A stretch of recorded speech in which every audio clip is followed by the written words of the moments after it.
आओ बच्चों, दुर्वा का तीसरा पाठ, जो चिट्ठियों में यूरोप, इसे पढ़ते हैं। जो पहले चिट्ठियां लिखी जाती है ना, वहां पे ऐसे लिखते हैं 22 मार्च 79, यूगोस्लाविया, नेवी साध। जब कोई भी चिट्ठी लिखते हैं, शुरुआत ऐसे लिखते करते हैं, प्रिय नीलू, शेरू, कक्कू, पुत्रक और तुम सबकी मम्मी, तुम सबको खूब प्यार। आज यहाँ पहुंचे 1 हफ्ता हो गया। मौसम अच्छा चल रहा है, या बसंत आ रहा है। सारे पेड़ नंगे खड़े हैं। एक अपनी विद्या जैसा पेड़ है जो हरा है। एक और जो नए साल पर घर घर लगाया जाता है, फिर भी फूल आ रहे हैं। एक नीले और बैंगनी रंग का फूल है जो अपने यहाँ की सफेद कुमुदनी जैसे होते हैं, कुछ लाल कुछ पीले, खुशबू नहीं होती। आज इतवार है, सो 1 बजे खाना खाकर आए और लिखने बैठ गए। क्या लिखने बैठ गए? चिट्ठी। आज हमने जो खाना खाया वह योगर्ट से शुरू हुआ। जैसा आइसक्रीम कप होता है वैसा बड़े कप में रो रोज सूप होता है। उसमें सफेद सेम जैसी यहाँ की बीन लंबी और पतली होती है, बरबटी जैसी। फिर आइसक्रीम। यही 3 कोर्स रोज सुबह शाम होते हैं। खाते खाते उकतावट हो रही है। कभी कभी चावल होता है, स्ट्यू यानी करी के साथ खाने के लिए। एक दिन खरे सिक्के चिल्ले जैसी एक मिठाई आई। उसमें खट्टी बैरी का गूदा भरा था। सवैयां पानी में उबली सूप में रहती हैं, और ब्रेड सुबह ब्रेड बटर, मार्मलेट, जेली या शहद 30 ग्राम की छोटी छोटी प्लास्टिक डिब्बियों में। शहर के बीच दूना नदी बहती है। यह यूरोप के कई देशों में बहती है। नक्शे में देखोगे तो मिल जाएगी। नेवी साथ शहर भी मिल जाएगा। हमने तुम लोगों के लिए इटली के सिक्के, यहाँ के सिक्के, एक सिक्का इंडोनेशिया का, मॉरिशस की कुछ टिकटें इकट्ठी की हैं। चीजें यहाँ बहुत महंगी हैं। लोग कहते हैं मत खरीदो। रोज बाजार से गुजरते हैं तो तुम लोगों की याद आती है, बच्चों को देखकर। जो नदी है उसमें बड़े बड़े यात्री जहाज चलते हैं, इस देश के भी और हंगरी के भी। कल हमने देखा यहाँ फुटबॉल बहुत खेलते हैं। 14 से 20 अप्रैल तक यहाँ विश्व टेबल टेनिस चैंपियनशिप होने वाली है। एक आध रोज देखेंगे। बाजार में 20-20 मंजिल, 10-10 मंजिल की बिल्डिंगें हैं। यहाँ इस शहर में हजारों वर्षों पहले आए भारतीयों की संतानें हैं। यूरोपीय मालूम होते हैं। यहीं की वेशभूषा, भाषा, लड़के स्केटिंग के रूप में बहुत शौकीन हैं। हमारे कमरे की खिड़की से खेल के मैदान दिखते हैं। इस समय एक मैदान में फुटबॉल मैच हो रहा है। एक टीम की वर्दी सफेद है, दूसरे की लाल। मैदान यहाँ से लगभग आधा फरलांग दूर है, पर हमारा कमरा 5वीं मंजिल पर है, इसीलिए साफ दिखता है। कमरे की खिड़की कमरे के बराबर ऊंची और चौड़ी है। अब हम लोग 22 हो गए हैं। 17 देश, Malta, Mauritius, Mexico, Bolivia, Nigeria, Mali, Angola, Bangladesh, Afghanistan, Egypt, Jordan, Indonesia, Bharat, चीन, कोरिया, थाईलैंड। नेपाल का एक लड़का दुर्भाषिया है, ट्रंक प्रसाद ढकाल। कल हम लोग शहर से बाहर एक पार्टी फॉर्म देखने जाएंगे, यूनिवर्सिटी की बस से। कैसे जाएंगे? यूनिवर्सिटी की बस से। कल दोपहर हमने शादी पार्टी के बाद घर जा रही एक दुल्हन भी देखी। अपनी खिड़की से सफेद कपड़े पहने थी, नीचे से ऊपर तक। सर पर सफेद टोपी जैसे दिख रही थी। 50 से एक लोग थे। आगे के हाल बाद की चिट्ठी में लिखेंगे। तुम लोग गौतम से एरोग्राम मंगाकर हमको चिट्ठी लिखना। तुम सबको प्यार। अच्छे से रहना ताकि माँ को तकलीफ ना हो। तुम्हारा पापा सोमदत्त। जब चिट्ठी खत्म होती है तो ऐसे लिखते हैं, तुम सबको प्यार, अच्छे से रहना ताकि माँ की तकलीफ ना हो, तुम्हारा पापा। यहाँ पे सोमनाथ। और शब्दार्थ देख लेते हैं। हफ्ता मतलब इसका मीनिंग है सप्ताह। उकतावट बेचैनी होना। दुर्भाष्य दो भाषाएं जानने वाला। मध्यस्थ जो उन भाषाओं के बोलने वाले दो व्यक्तियों की वार्ता के अवसर पर एक को दूसरे का अभिप्राय समझाए। विद्या जैसा पेड़ पत्र लेखन का संकेत मोर पंखी की ओर है। योगर्ट दही जैसा खाने का एक पदार्थ। बरबटी एक पतली लंबी फली। खरा सिक्का खूब अच्छी तरह सिक्का हुआ। करारा चिल्ला खाने की चीज।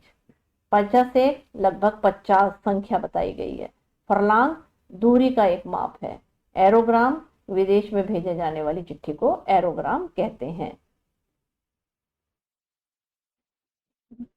आओ प्रश्न अभ्यास की तरफ चलें। इस पत्र के आधार पर नीचे दिए गए प्रश्नों के उत्तर दो। ये क से घ तक है, इनके उत्तर देने हैं। इस पत्र का लेखक किस शहर देश की यात्रा पर गया था? तो इसका उत्तर देंगे, इस पत्र का लेखक युगोस्लाविया नेवी साध की यात्रा पर गया था।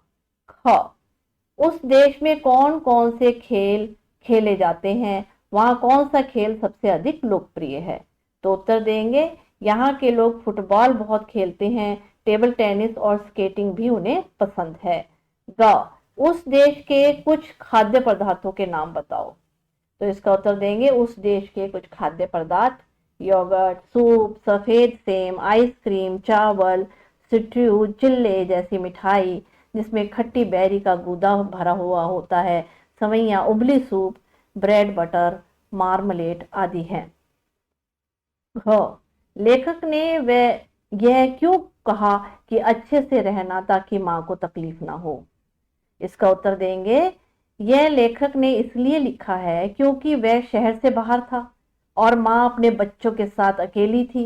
अगर बच्चे तंग करेंगे तो माँ को तकलीफ होगी। अगला प्रश्न, प्रश्न 2। इसमें भी क है और ख है। भारतीय खाने की कुछ चीजें जैसे चावल, सवैयां, मिठाइयाँ यूरोप में अलग ढंग से खाई जाती हैं। क्या भारत में ऐसी चीजें अलग अलग ढंग तरीकों से बनाई और खाई जाती है? पता करो और बताओ। तो इसका उत्तर देंगे, हर स्थान पर खाने की चीजों को अलग अलग तरीके से बनाया जाता है। जैसे कई स्थानों में चावलों को उबालकर, बिरयानी बनाकर, मीठे चावल बनाकर खाया जाता है, तो कहीं इडली या डोसा बनाकर बनाकर भी खाया जाता है। सवैयां दूध में डालकर, नमकीन बनाकर, मीठी बनाकर या फलूदा आदि के साथ खाई जाती हैं। इसी तरह मिठाइयां भी अलग अलग तरह से बनाई जाती हैं।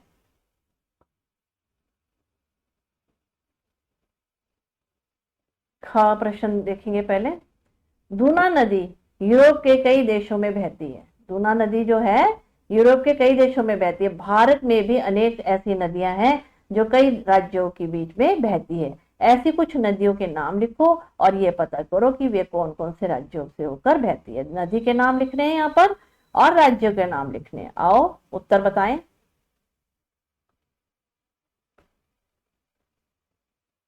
भारत में गंगा आरंभ आरंभ में उत्तरांचल से होते हुए फिर अनेक राज्यों में बहती है। आरंभ कहाँ होती है?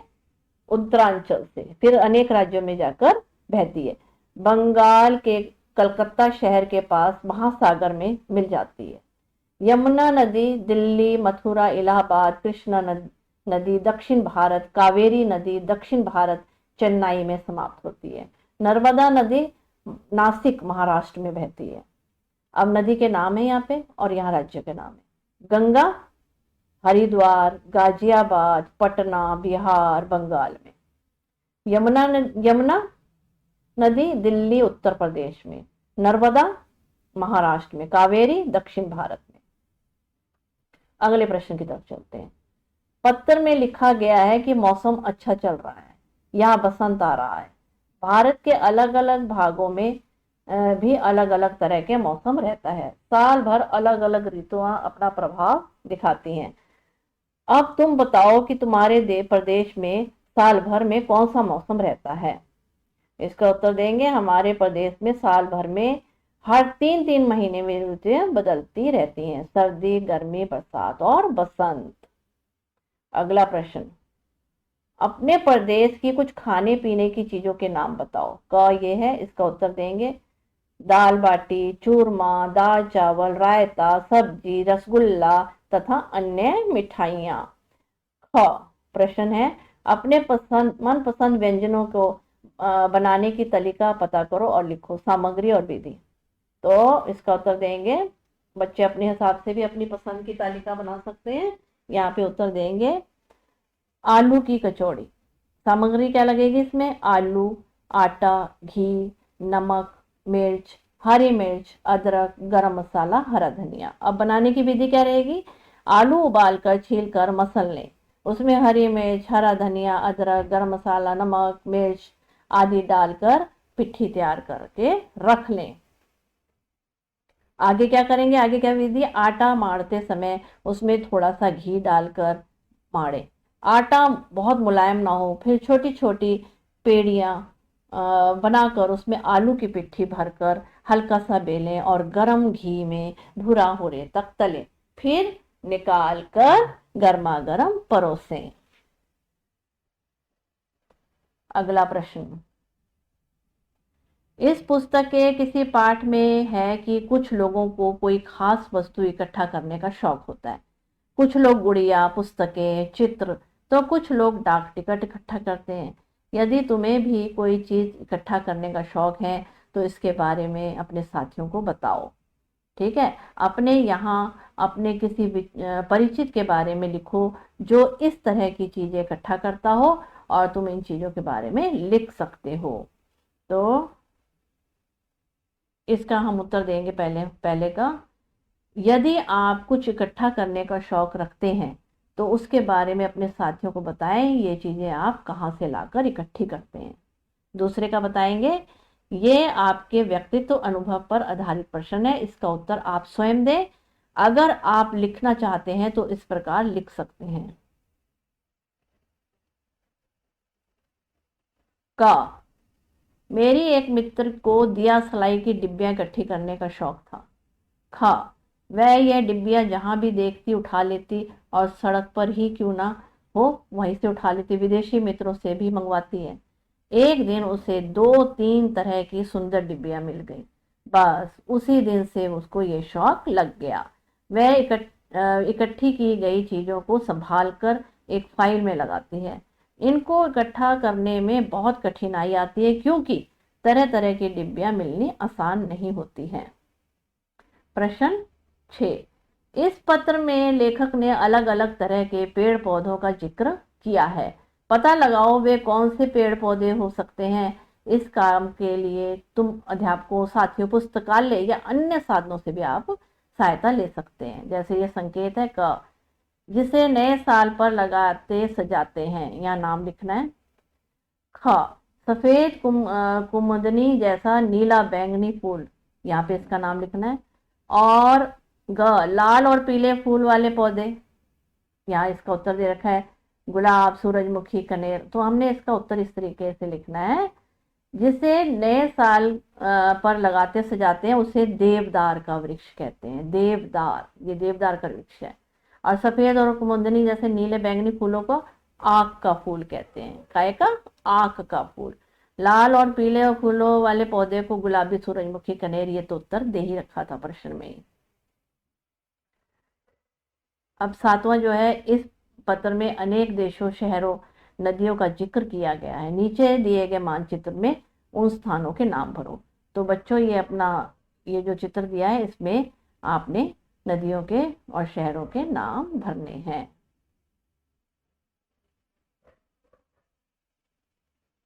तुम लोग गौतम से एरोग्राम मंगाकर हमको चिट्ठी लिखना।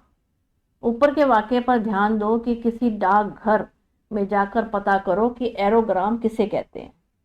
साथ ही यह भी पता करो कि पत्र भेजने के लिए वहां कौन कौन से साधन उपलब्ध हैं। आधुनिक तकनीक द्वारा भेजे जाने वाले पत्रों के बारे में भी जानकारी प्राप्त करो, जैसे ईमेल, फैक्स आदि। आधुनिक है ना ये। एरोग्राम एक तरह का पत्र होता है जो लिखकर विदेश भेजा जाता है। उसी में लिखकर उसे 3 मोड़ से मोड़ देते हैं। अच्छा, यहाँ पत्र भेजने के लिए अन्य साधन भी हैं, जैसे अंतर्देशीय पत्र भी आते हैं, पोस्ट कार्ड भी आते हैं।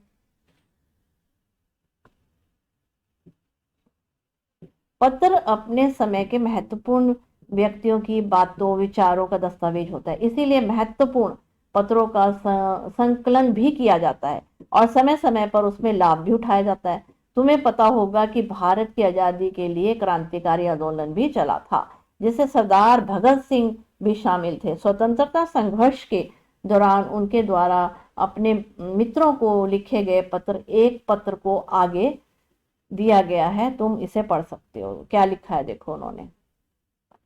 साथियों, जिंदा रहने की ख्वाहिश कुदरती तौर पर मुझ में भी होनी चाहिए। मैं इसे छिपाना नहीं चाहता, लेकिन मेरा जिंदा रहना मशरूत है। मैं बंदी बनकर या पाबंद होकर जिंदा रहना नहीं चाहता। मेरा नाम हिंदुस्तानी इनकलाब पार्टी का निशान बन चुका है और इनकलाब संसद पार्टी के आदेशों और बलिदानों ने मुझे बहुत ऊंचा कर दिया है। इतना ऊंचा कि जिंदा रहने की सूरत में भी ऊंचा मैं हरगिज नहीं हो सकता। आज मेरी कमजोरियां लोगों के सामने नहीं है। अगर मैं फांसी से बच गया तो वे जाहिर हो जाएगी और इनकलाब का निशान मध्यम पड़ जाएगा या शायद मिट ही जाए।